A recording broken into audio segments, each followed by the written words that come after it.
Hi guys, welcome back to my channel. I thought I would do another kind of review, or I suppose it's a review, or just kind of talk about Everything I Know About Love by Dolly Alderton.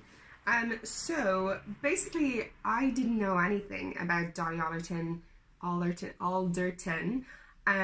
until lots of my friends were on their Instagram stories. I was seeing that they were like going to her talk back in Dublin, and I was like, who is this person?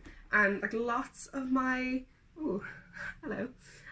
lots of my Irish gals were going to her talk in the concert hall in Dublin, and I was like, I don't know who this person is. I really want to know more about her. So I looked her up and I realized that she'd written this book, which I'd seen, on posters on the tube. I'd seen it in foils, and I thought, you know what, I think I want to give this a read and see what all the fuss is about.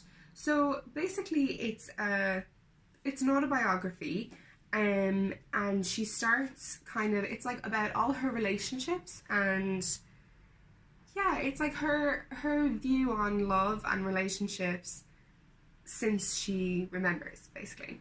So it starts off, and I wasn't too drawn in with the first few chapters. It kind of, for me, I didn't relate to it at all. It was kind of her in boarding school in England, and wanting to drink and wanting to be with boys, and wanting to feel grown up. And I just couldn't relate. When I was in school, I was always the youngest in my class.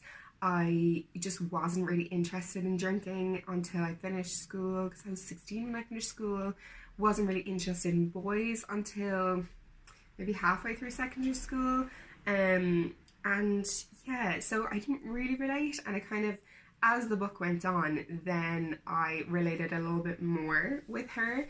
And then actually, probably the second half, I really, really related. And not even related, but I just wanted to know like how things panned out for her. And her style of writing is really, really readable. It's very easy to read. It's very colloquial, and it's like she's talking to me. I love that she's very honest in it, and she tells about her kind of breakdowns and her how she went to therapy, and it's very, and I also like that throughout the book she intersperses the odd recipe, like the hangover scrambled eggs, and the best Bloody Mary and that kind of thing. Yeah, so I did actually really enjoy it. I read it pretty quickly for me as well, just because I wanted to get onto my next book. And yeah, I did really enjoy it. I would recommend it if you're a 20-something or even in your early 30s. I would definitely recommend it, and especially if you feel like you're having a little bit of a quarter life crisis. I would say give this a read and know that you're not alone, because we all have moments where we don't know what we're doing in our life, and we need some help. So it's really interesting. I think I related more to her best friend than I did to her, which was nice, and it was nice to know that, actually, yeah, I relate to that. But I didn't really relate to her, which I was kind of like, oh. And I could also think of, friends that I have, best friends that I have who are like her. And I think, every gal friend group has each one of these types of girls, and it is very real and very good. My voice is going. Yeah, so I really enjoyed it. I'd say, like, out of 10, I'd probably give it about a 6, maybe. Which is probably being a bit mean, because I did enjoy it. I think if I knew more about her to start with, I probably would have enjoyed it more. I know she has a podcast, which I don't listen to, but maybe I will. My hair is just not behaving. Look at this. I'm like a small child. I'm gonna...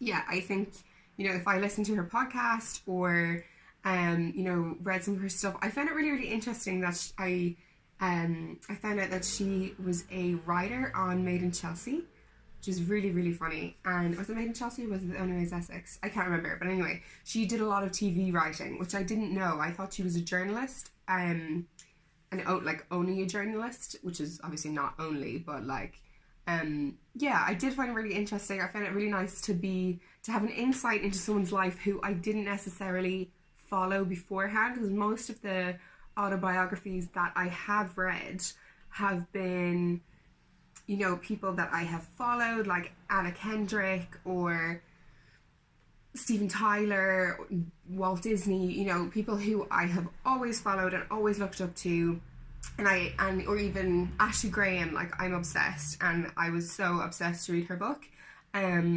Whereas it was actually quite refreshing to read someone's autobiography who I hadn't really heard of before. Yeah, so I really enjoyed it. It was kind of nice because it was like reading a novel rather than reading an autobiography, because it was someone telling me stories and I didn't really know anything about her anyway. So yeah, I would definitely recommend, if you're a 20-something, it says at the bottom, you know, with a new chapter on Everything I Know at 30. She has just turned 30.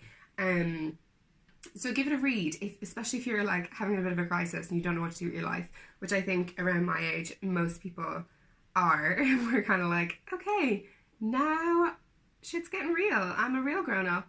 What am I gonna do? So I would give it a read. And yeah, tell your friends. Come to my channel. Love you all. Thanks for watching. This has just been a little short one. Bye.